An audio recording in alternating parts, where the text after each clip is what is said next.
tey ñu ngi woon fii si Kaay Record studio ci enregistrement exemple Mandeng Fodé am suñu ñaari invité Isaac Sow ak grand Idy Kanté ñu ngi commencé par Idy ñu présenté Idy. asalaamaaleykum ñu ngi tey ak Kaay Record studio nekk ak Africa Vision SN man maa ngi tudd Isaaha Sow ñu may wax Isaac Sowel sama nom d'artiste nekk ci art bi pendant très très longtemps comme ni ñu ko waxee rek yàgg na lool sax ndax def nañ festival des jeunes créateurs c'était en 1980 boobu ba léegi nag maa ngi ciy liggéey di ci def ay spectacle au niveau de Saly au niveau de Dakar ak yenn ballet yi Mélodie Africa par exemple ballet guinéen la bu fi nekkoon ak Bougarabu ak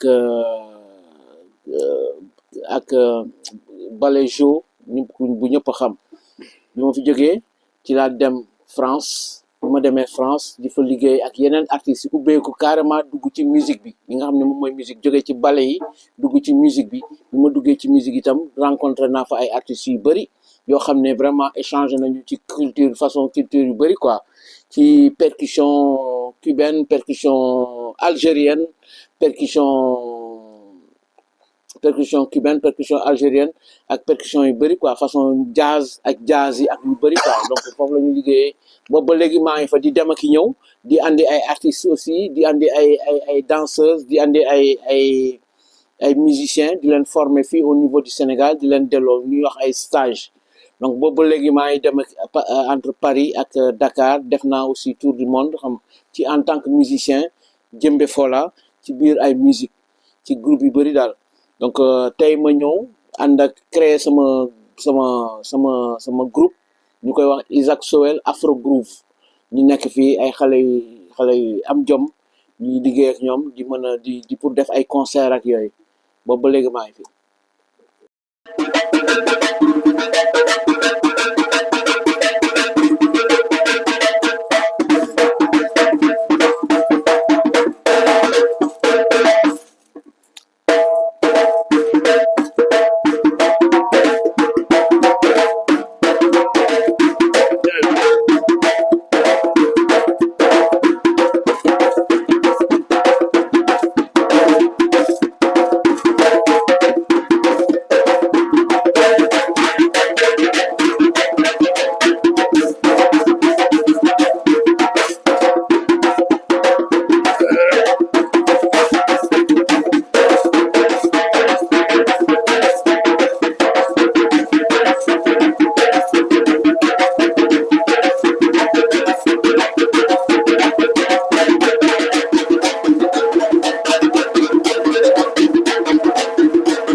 Mandeng la percussion surtout doyen Idy tey jii suñu Mandeng Fodé le rythme Mandeng te ci lan lañu si mën a wax. Pour le Manding est trop grand. Même les rythmes qu'on tape, chaque rythme a ses chansons. Il y a tellement de rythmes différents.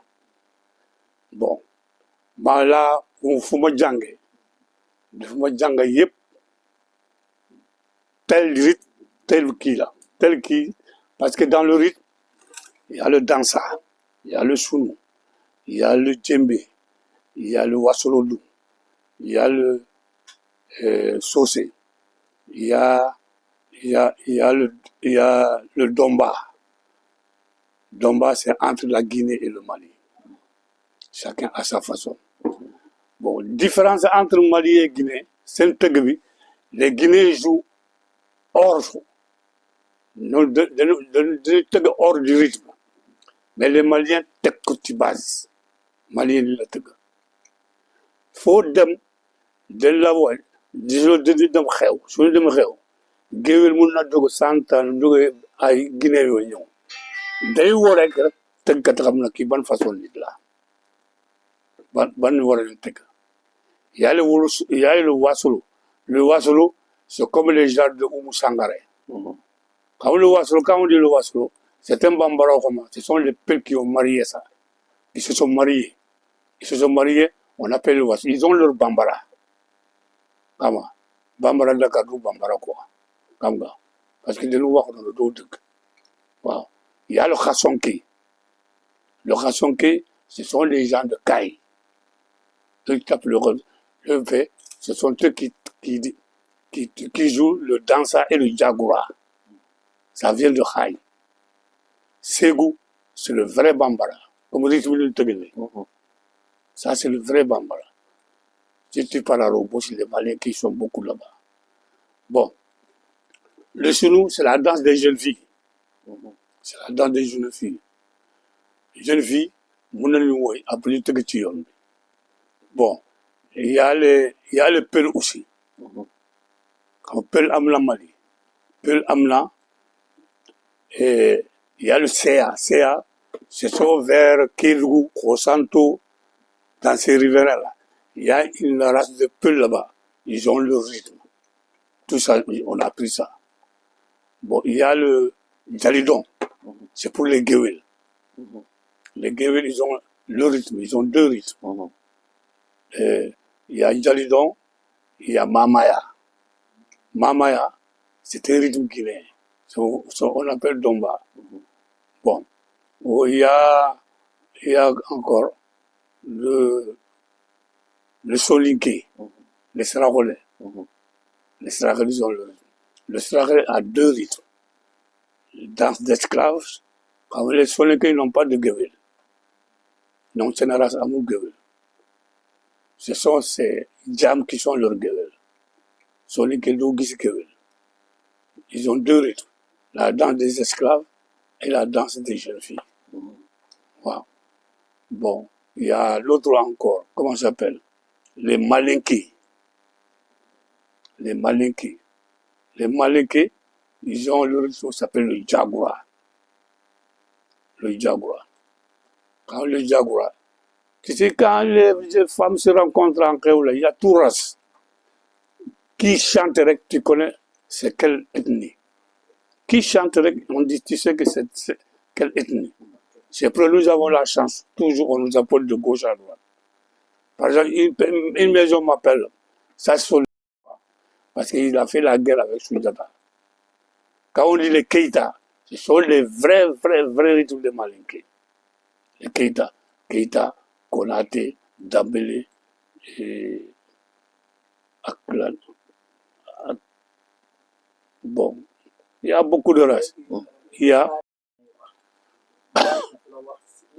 l'histoire, waaw. yow mi ko jàngee exemple si grande ville tey sa maître si ban rythme la gën a kenn def seen waaw yi may jàngal yëpp bi may nekk xale booba léegi la te ñoom ñi nga xam ne ñoo doon suñu grand yi ci ñoom lañ doon topp dañu yoroon ay ballet ñuy ñëw di accompagner ci ballet di jëm ci ballet bu nekk man rythme yi may jàng comme moom malinké la man jàng naa rythme malinké jàng naa rythme bambara mais rythme guinée man ñoo ma formé rythme Guinée ñoo ma formé bi ma nekkee ballet Bougarabu ñëpp xam nañ ne Guinée yu bëri fa lañ daan ñëw di jàng si di tëgg si ñoom Jo Bouzanzi ak ñeneen ñoom Gaucher ay danseurs loon c'est des grands danseurs te dama bëggoon surtout ñu wax ci relation jëmbe ak danse parce que lu am importance la parce que relation jëmbe ak danse jëmbe mooy accompagner danse des fois danse mooy diriger jëmbe échange la boo xam ne ñoom ñaar ñoo koy defar danseur bi ak jëmbe fola bi ñoo koy def danseur bi bu bëggee dugg ci benn rythme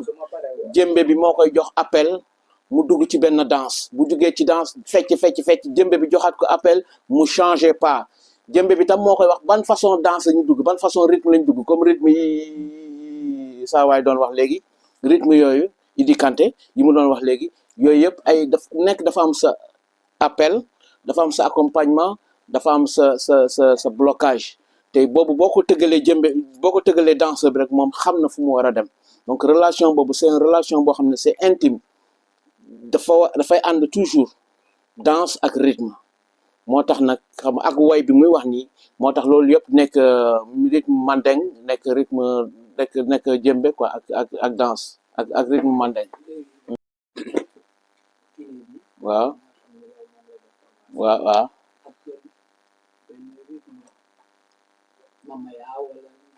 benn rythme boo xam ne waaw tuuti démonstration sofa mën na jël rythme sofa nga xam ne dañ koy tëgg en général lu bëri ci Guinée quoi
suñu tëgg bii rek woykat yi moo ko def mooykat waaw suñu war a jóg y a un changement encore on fait que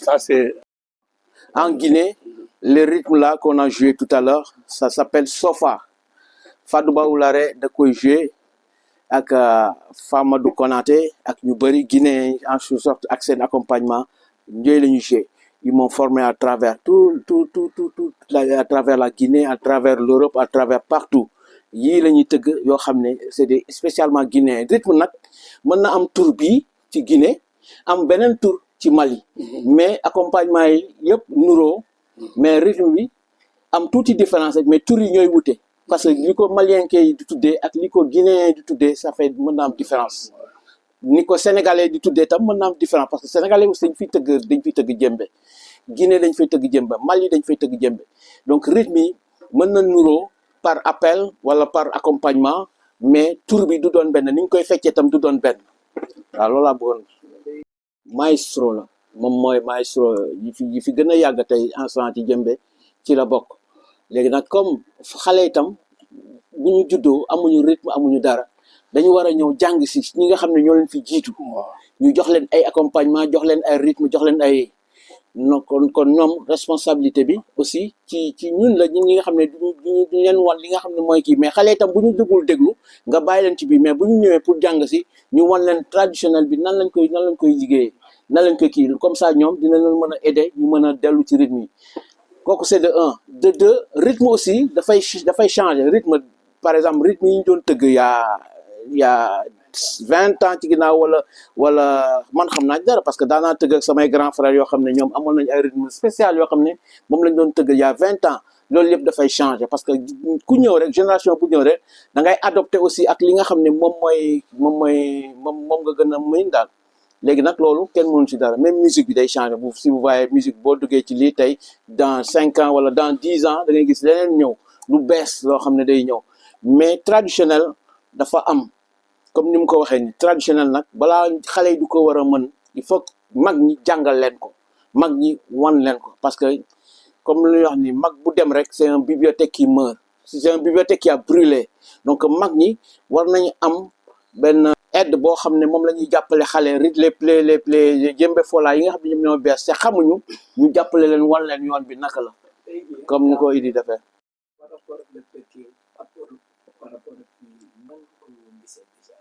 par rapport percussion niveau Sénégal quoi Dakar bon man je trouve que ne am na ay xale yoo xam ne comme ni ko père waxee du ñu jàng c'est-à-dire du ñu dem jàngi xam-xam bi dañuy bëgg a toog rek bëgg a tëgg jëmbe pour mën a am jabar tubaab pour mën a tukki loolu bëri na fi c'est vrai mais am na ñoo xam ne peut-être amuñu maître mais ñi ngi déglu di jéem donc ñooñu dañ leen war a encourager parce que jëmbe moom xam nga jëm rythme la quoi dañ leen war a encourager ñu gën a liggéey gën a ut jege ay maîtres yu mel ni Idi Kanté pour jéem a xam fan la ñu mën a jëm dégg nga loolu c'est normal et puis temps yu njëkkee maîtres yi njëkkee dañ daan jàng ak seen i maîtres dañ daan toog ñu leen wan nii la mais loolu temps bi amatul léegi ak xale yi parce que amatuñu sax donc Dakar la ñu nekk Dakar foog nga xeex loo mën a lijjanti ak yooyu donc man je les comprends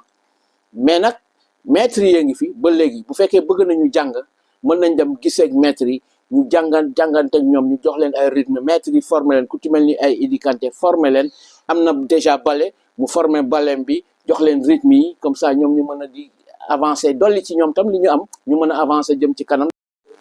dañ leen gis ne ballet yi commencé commission maanaam dimension bi ñu am. est-ce que léegi actuellement au Sénégal ballet yi toll nañ dimension boobu nag Sorano seen ballet déjà dafa doon am doole. mais est-ce que tey maître yooyu ñu ngi fa est-ce que ballet yooyu tamit actuellement ñu ngi fa. ballet yooyu sont morts Sorano dokkutul Tambo Sorano mu ngi dugg day dem def tour du monde 2 ans doo leen gis Dakar mais les ballets qui sont là-bas ils sont morts ballet dokkutul Dakar contrat lu nga jëkkee amatul comprends booy dañu toog fi festival ñëw ou bien s'il y a un rassemblement ils vont jouer pour seen forme du jeex.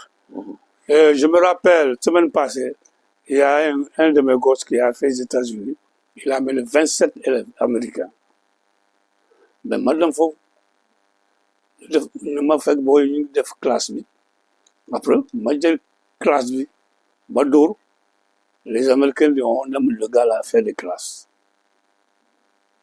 J'avais des boys qui étaient avec moi mais on se rend compte ce que j'ai tapé il peut pas dañu génn ci gamme bi je comprends parce que quand tu vois un batteur qui n'a pas de maître rek doo dem qui n'a pas de maître doo dem puisque y a beaucoup de gosses dañu ne dama bëgg a dem Europe xaaral ma jàngal jëmbe ñu ngi tegantu dem ay boru gay dem beju nga gis mu dirige ay ballet je prends un grand bateau bu xam ballet amatul contrat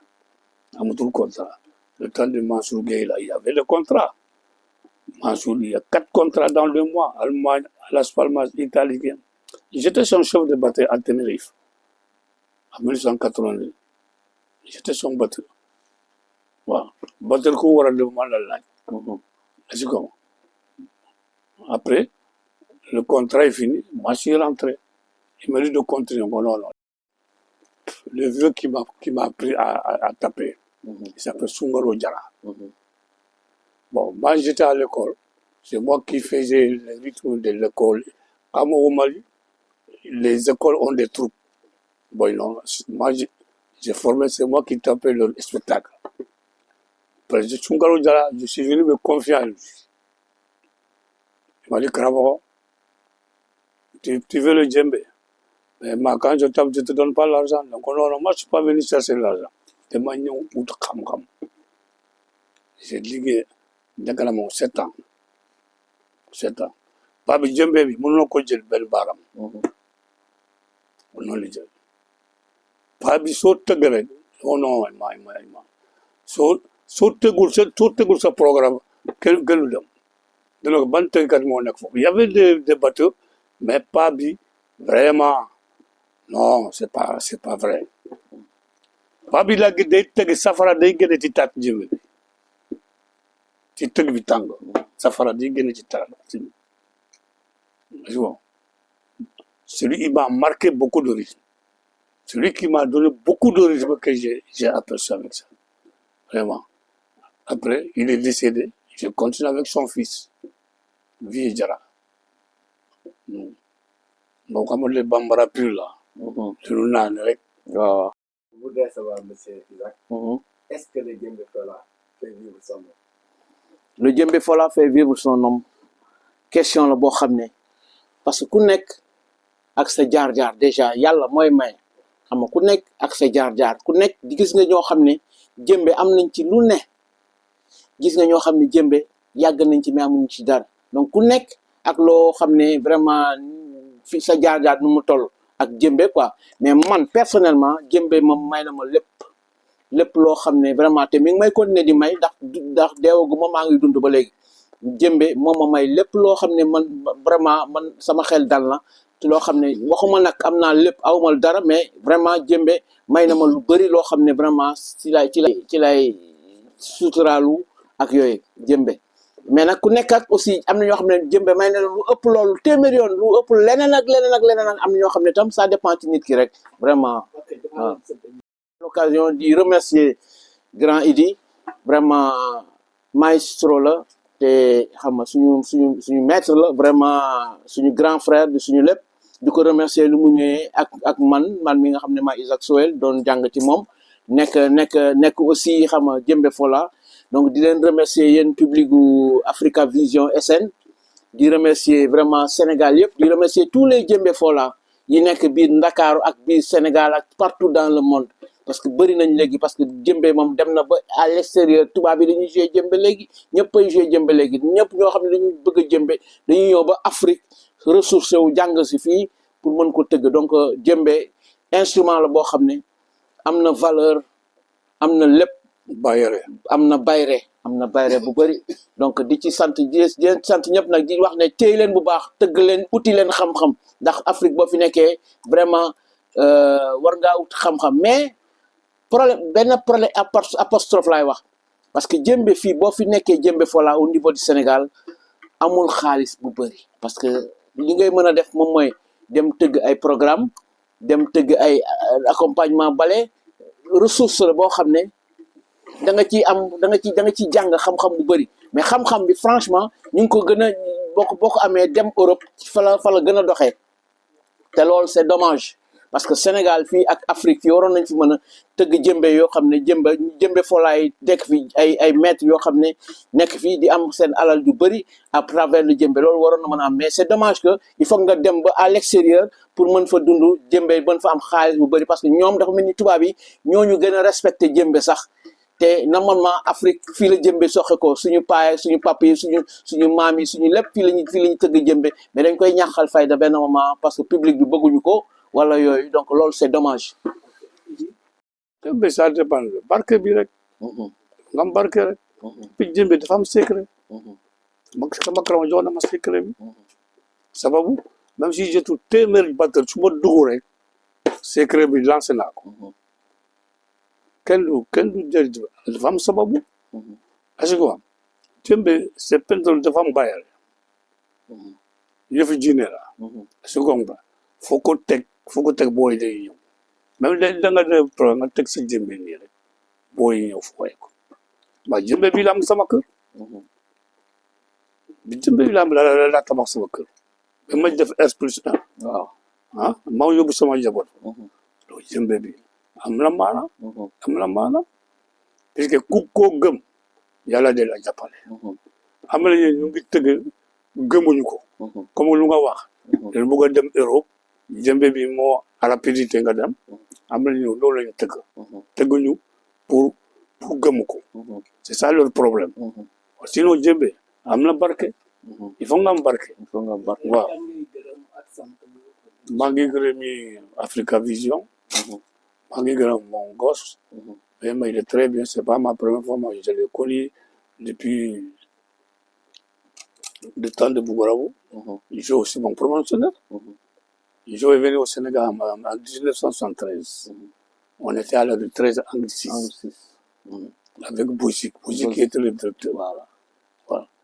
Bon, je suis resté jusqu'à 78. Après, j'ai laissé les jours là-bas. Je suis parti, Mansour. Au programme, nous m'avons mariage. Moi, j'ai garé auto. Comment? Ngaro. Vraiment, m'a donné beaucoup de secrets. Il a lavé mes mains. Les hommes il m'a lavé mes mains. Vraiment, c'est un vieux boram là. Il s'est ouvert avec moi, quoi. Quand Piram, tu vois. Je remercie mon gosse là aussi, parce qu'il est très bien, il est trop communautaire. Parce que je l'ai remarqué. Mouloumou def, Gemu quoi. Le mot là, il y a ça à quoi. Africa Vision, Manglé remercie. Folen de m'gé wodi, folen de wodi. Si tu viens à Kisrive, folen de wodi, il faut mouillon. Moi, je vous remercie. Yalla mo len fay. Voilà. Mbale bamanong, maninga umba ube fola. Antle na hera la kansi hera la. Ambe mande fulu deke. Amye manga kulu. Manga dono koko la beke konyu mande. Ani Africa Vision mo. Amba ka maninga. Ba fa ube ka segiko. Dakarwe mo goti hali. Na usegi na ko. Au ka siya kontopoto. Abe ben kosube. Ba ube folka wolo man balialo. Ambe ya ante fo ila maninga. Bamanong. Kasongao. Soseu abe mangani. Abe ko len ko. Ko do fora yororo. Abe fa ko nyomila. Leva au ko do ka Africa Vision. Télévision mi la be maninga ko leke. Sisa me Idi Kante ani mon frère Isaac. On na la ko ira ulabi. Ya ira ulabi pour avoir quelque sini au bita kofe. Parce que mon chama me ya ils sont bambara là mais de nous gagner khet. Ubora babanon là. Taraka ke wolfokoli. Wodu ma foi de wolfokan ko me ira ka sia. Il va respecter quoi. Meeting. Voilà, au cas de ma, au cas de ok, à la cabe solaire.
émission Mandeng Foli depuis Kaay Record studio ñu dox leen daje ba beneen yoon jërëjëf.